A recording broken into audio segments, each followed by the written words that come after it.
بسم اللہ الرحمن الرحیم۔ السلام علیکم۔ رسول کریم کا ارشاد ہے کہ ماہ شعبان بہت ہی برگزیدہ مہینہ ہے اور اس ماہ مبارک کی عبادت کا بے حد ثواب اللہ تعالی عطا فرماتا ہے۔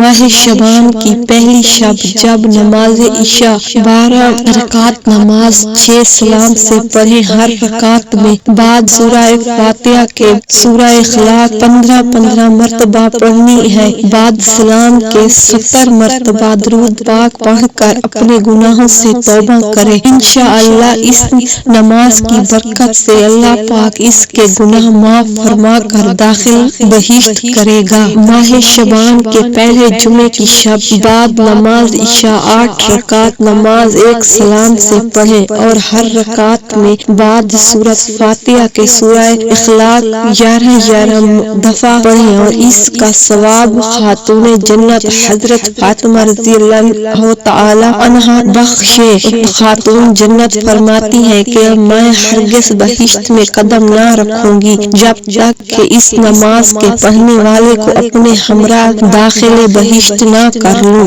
ماہ شعبان پہلے جمعے کی شب نماز عشاء کے بعد 4 رکعت نماز 1 سلام سے پڑھیں، ہر رکعت میں سورہ فاتحہ کے بعد سورہ اخلاص 3 بار پڑھنی ہے۔ اس نماز کی بہت فضیلت ہے اور اللہ تعالی کی طرف سے اسے عمرے کا ثواب عطا ہوگا۔